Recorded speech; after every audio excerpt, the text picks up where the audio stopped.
તમામ જે કે પણ મિત્રો ઉપસ્થિત થયા આજની આ બાલાગામ ખાતેની સભાની અંદર તમામને આવકારું છું, તમામનો આભાર માનું છું. આમ તો તમારી વચ્ચે ઘેડમાં પદયાત્રા કાઢ્યા પછી એક 108 દિવસની જેલ યાત્રા કરીને આવ્યો છું. થોડીક લાંબી યાત્રા થઈ. અહીંયા 14 દિવસની પદયાત્રા કરી, એમાં પગમાં પીડા પડી અને એ પછી 108 દિવસની ગુજરાતના ખેડૂતો માટે જેલની યાત્રા કરી. એમાં ઘણી બધી પીડાઓ પડી, પણ એ પીડાથી મને કોઈ ફેર પડ્યો નથી. આજે આ બાલાગામની ધરતીની અંદર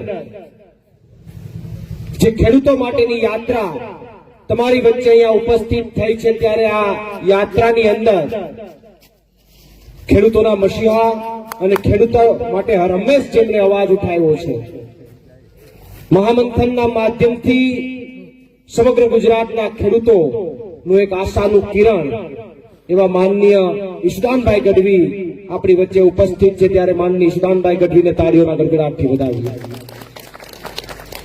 સાથે સાથે સૌરાષ્ટ્ર ઝોનના અધ્યક્ષ અને પાર્ટીમાં સક્રિય એવા અને આ તળદા પ્રકરણની અંદર અમારી સાથે જેમને જેલવાસ ભોગવો એવા રાજુભાઈ બોરખતરિયા,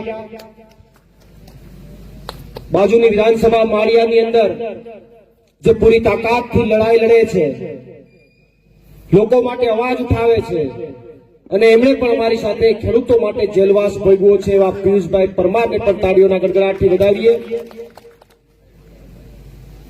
સાથે સાથે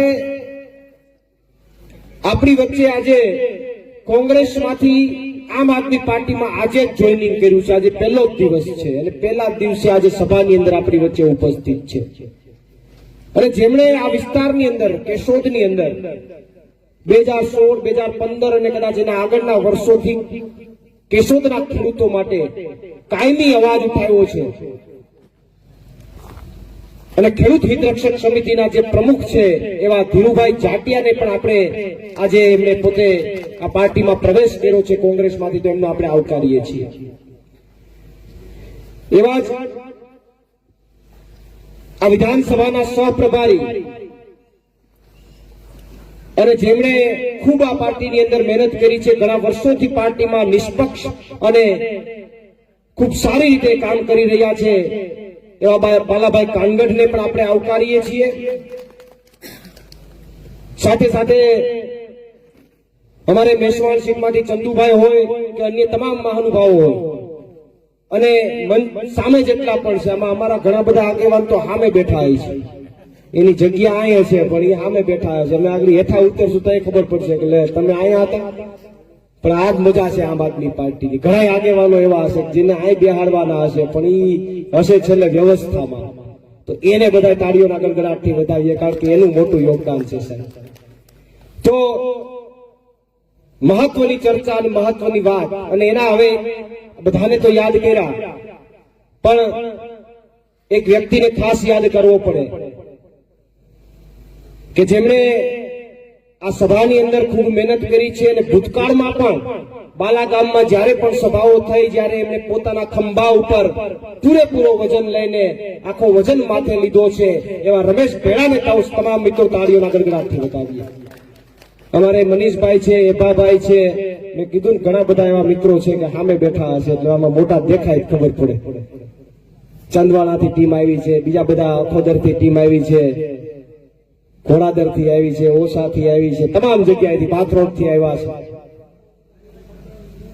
ખરોડથી આવ્યા છે, બીજા બધા ગામડાઓમાંથી તમામ લોકો આવ્યા છે. તમામ લોકોને આવકારું છું. અને આમ તો 108 દિવસ જેલ બાદ મને ઈચ્છા હતી કે મારે તમને મળવું છે, ગામડાઓમાં આવવું હતું. આ તો હવે ઠીક છે સભા, આ તો કાયમી કેસટો વાગે છે, મારે તમારી વચ્ચે ગામડામાં તમારા ઘેરે આવવું હતું ચા પીવા, પણ હવે સમય નથી રહેતો. જેલની યાત્રા પૂરી થઈ, ત્યાં નવી યાત્રા શરૂ થઈ ગઈ છે ખેડૂતો માટે. પણ જ્યારે ચોક્કસથી સમય મળશે ત્યારે તમારા ગામની વચ્ચે આવીશ, ગામના લોકોને મળવા આવીશ. નાના નાના ભૂલકાઓ અમને ખૂબ યાદ કરે છે. અમારે ભાઈ જસ્મીન હોય ઘોડાદરથી, મને ફોન આવે કે પાંદડીનું શાક ખાવા આવો. આજે ફોન આવ્યો, મેં કીધું આમાં પાંદડી મારા નસીબમાં આ વખતે લાગતી નથી. હા, એનું શાક બનાવે એટલે. તો તમામ જે કોઈ પણ મિત્રોની લાગણી અને પ્રેમ છે, આ યાત્રા ખેડૂતો માટેની યાત્રા શું કામ કાઢી છે, કયા મુદ્દાઓને લઈને કાઢી છે, કયા પ્રશ્નોને લઈને કાઢી છે, એની મારે ચર્ચા તમારી સમક્ષ કરવી છે. ગઈકાલે સોમનાથ દાદાના ચરણોમાંથી આ યાત્રાની શરૂઆત થઈ. ગુજરાતના ખેડૂતોની પરિસ્થિતિ ભયંકર છે. બિયારણ માર્કેટમાં લેવા જાય તો બિયારણ સારું ન મળે, નકલી બિયારણ મળે, ખાતર સમયસર ન મળે, જ્યારે જોતું હોય તેથી ખાતર ન મળે. મેં દરેક જગ્યાએ કીધું છે કે દારૂ જોતો હોય 5 મિનિટમાં હોમ ડિલિવરી થાય, પણ ખાતર જોતું હોય 5 અઠવાડિયામાં જેથી જોતું હોય તેથી નથી મળતું. આ વાત સાચી કે નહીં? આ દારૂબંધી છે, પણ દારૂ જોતો હોય તો તમે 5 મિનિટમાં હોમ ડિલિવરી થાય, ખાતર જોતું હોય ભેગું ન થાય. અને ઈ દારૂબંધી વાળા ગુજરાતમાં હમણાં હું જતો હતો ગાંધીનગર જતો હતો, તો ભાવનગર થી અમદાવાદ વાળા હાઈવે ઉપર બોડિયા મારેલા છે કે દારૂ પીને વાહન ચલાવવાની મનાઈ છે. મને વિચાર આવ્યો કે આવું આ તો દારૂબંધી છે, આવું કેમ લખ્યું હશે? દારૂ પીને કે વાહન ચલાવવાની મનાઈ છે. એટલે મેં ફોટો પાડીને ફેસબુકમાં મૂક્યો. મેં કીધું આ દારૂબંધી વાળા ગુજરાતની અંદર દારૂ પીને વાહન ચલાવવાની મનાઈ છે, આ લો કરો વાત. તો કેટલા બધા ભાજપ વાળા નીચે કોમેન્ટ કરી કે બીજા રાજ્ય વાળા નીકળતા હોય તો એના માટે છે, પણ બીજા રાજ્ય વાળા નીકળતા હોય તો ગુજરાતી બોર્ડ નો મારવાનો હોય, હિન્દી મારો. અને બીજા રાજ્ય વાળા નીકળતા હોય તો આ ગુજરાતમાં દારૂબંધી છે, એને ન પીવાનું હોય. પણ હાલે છે બધું એમનું લોલમ લોલ હાલે છે. ખાતર, બિયારણ, બધા પ્રશ્નો ટાઈમસર વીજળી નો આવે. આપણે તમે જે કઈ ખેત પેદાશો કરો એના ભાવ ન મળે, અને ભાવ જે વર્ષે હોય એ વર્ષે વરસાદ એટલો બધો પડી ગયો હોય, તમારી પાસેથી બધું હોય ગયું હોય, કઈ વધુ જ ન હોય. અને જયારે ધોવાણ થઈ ગયું હોય, કઈ વધુ ન હોય, તો એ સમય સરકાર તમને સહાય ન આપે. અને ધોવાણના મુદ્દામાં તો આપણે તમારાથી વધારે તો યાતના કોને હશે? પાક ફેલ થઈ જાય એમાં તમારાથી વધારે યાતના તો કોને હશે? આ ઘેરના ખેડૂતોથી યાતના તો વધારે કોને હશે? સૌથી વધારે જો પાક ફેલ થવાનો પ્રોબ્લેમ થતો હોય તો આ ઘેરના ખેડૂતો માટે થાય છે. અને એટલા માટે ઘેરના ખેડૂતો માટે મેં 14 દિવસની તમારા માટે પદયાત્રા કરેલી. 14 દિવસ સુધી સતત મારા પરિવારથી દૂર, તમામ વસ્તુઓથી દૂર રહી અને સતત તમારી વચ્ચે, તમારા ગામડાઓમાં, તમારા ઘરે, તમારા વિસ્તારમાં તમારી વચ્ચે હું આવેલો.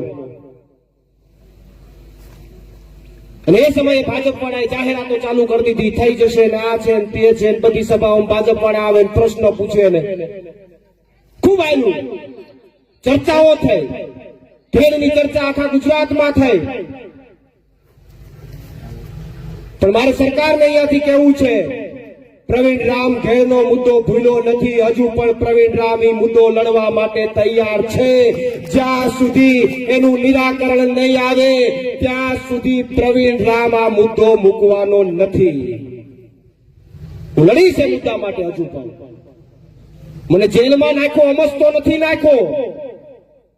તમારા માટે 14 દિવસ સુધી પદયાત્રા કરી, એમને ન ગમ્યું એટલે મને જેલમાં નાખ્યો. આ કેશોદ માટે અંડરબ્રિજમાં ઉતરોનો હોડકું નાખ્યું, એને ન ગમ્યું એટલે મને જેલમાં નાખ્યો. તમારી વચ્ચે આવ્યો અને ગમે ત્યાં લાઈવ થઈને ગમે તે અધિકારીને ફોન કરી અને એની પાસેથી કામ માંગ્યું, એને ન ગમ્યું એટલે મને જેલમાં નાખ્યો. જેલે 108 દિવસની, પોણા 4 મહિનાની, કોઈ નાની મોટી એ નહીં કે એક હારે જથ્થા બંધ. પણ હું જેલથી ડરતો નથી અને ડરવાનો પણ નથી. હજી ખેડના મુદ્દા માટે લડવાનો છું. જ્યારે પણ મને આની વચ્ચે સમય મળશે ત્યારે મેં તમને બીજું ચરણ કીધું હતું. બીજા ચરણની અંદર ખેડની નદીઓની અંદર હું આવવાનો છું.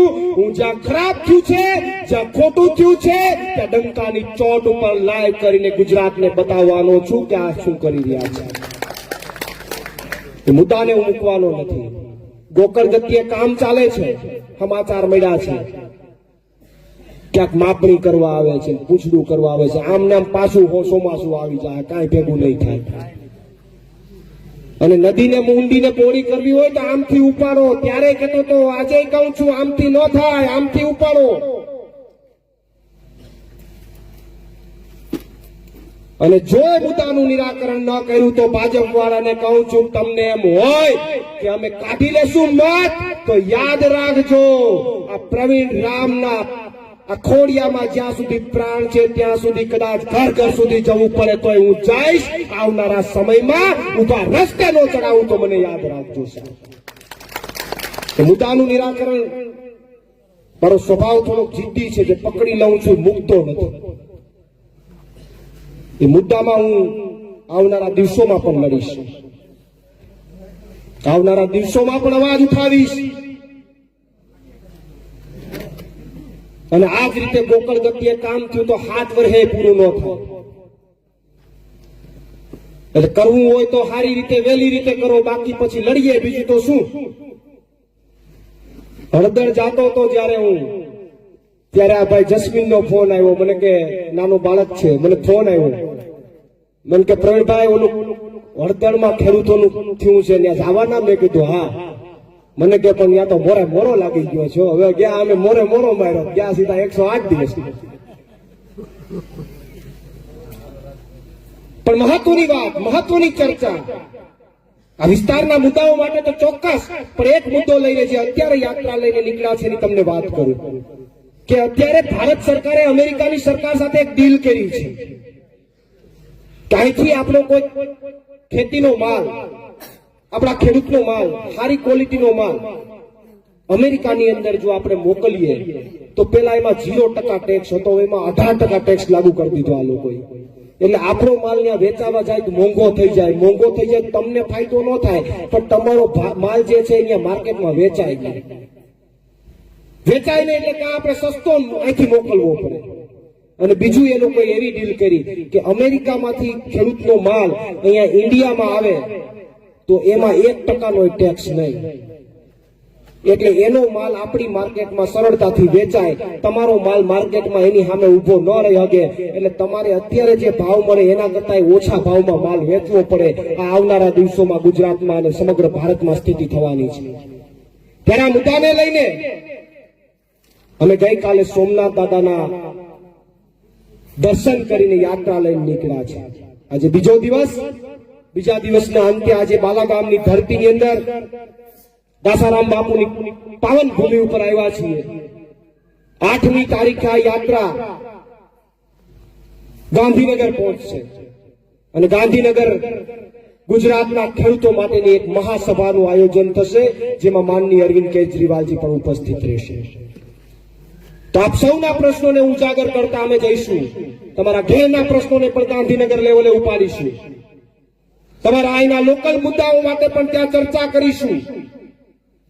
પણ એક વાત મહત્વની છે સાહેબ, એક વાત મહત્વની છે. 2012 થી લડું છું. 108 દિવસની જેલ ખાલી બોલીએ એટલી જ વાત છે, કોઈ એવું નથી કે સરળતાથી નીકળી જાય. 108 દિવસ પરિવારથી દૂર રહેવું, 108 દિવસ 4 દિવાલો વચ્ચે રહેવું, 108 દિવસ કોઈ જાતનું નેટવર્ક નહીં, નહીં મોબાઈલ, નહીં કોઈ પરિસ્થિતિ. પરિવાર શું કરતો હશે, વિસ્તારના લોકો શું કરતા હશે, કાંઈ ખબર ન હોય. માત્ર ને માત્ર વિચારો આવે, ક્યારે નીકળીશું એનો કોઈ અંદાજ ન હોય. આવી પરિસ્થિતિમાં પણ મનને મજબૂત રાખીને રહેવું નહીં નાની વાત નથી. પણ સાહેબ અમે રહી ગયા, અમે ટકી ગયા, એનું એટલું જ કારણ હતું કે મને તમારા ઉપર વિશ્વાસ હતો કે બહાર આવીશું તો તમે 100% એમાં સપોર્ટ કરશો. અને 2012 થી લડીએ છીએ. જેલના અનુભવો ઘણા બધા છે, પણ મને એમ થાય કે હાવ મફતમાં નથી દઈ દેવાય. 108 દીની અમે કાપીને આવ્યા ને તમને હાવ મફતમાં દઈ દઈએ, એના કરતા એક દી કોક ભેગા આવજો 2-5 દી તો અનુભવ કરાવી દેવું.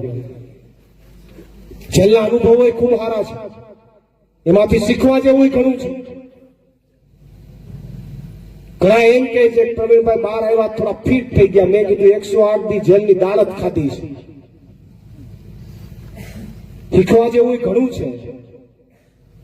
નિયમિતતા શીખવા જેવી છે, એના આખી સિસ્ટમ હોય તો જ્યારે હું આવીશ તમને રૂબરૂ મળીશ ત્યારે ચર્ચાઓ કરીશું કે હું જેલ કેવી, આમાંથી જે લોકો જેલમાં ગયા હોય 2-5 દિવસ એમને અંદાજ હશે.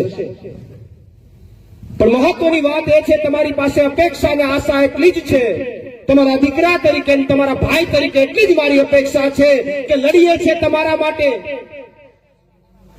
2012 થી લઈને આજ દિન સુધી તમે લઈ લો, તમારા માટે લડીએ છીએ, અવાજ ઉઠાવીએ છીએ, એવડી મોટી મસમોટી સરકારની સામે બાથ ભીડી લઈએ છીએ, કોઈ પણ જાતના ડર વગર એની સામે બાથ ભીડી લઈએ છીએ. ત્યારે તમારી પાસે એક દીકરા તરીકે એટલી જ અપેક્ષા છે કે આવનારી તાલુકા પંચાયત અને જિલ્લા પંચાયતની ચૂંટણીમાં આમ આદમી પાર્ટીને તક આપજો ને એના ઉમેદવારને જીતાડજો.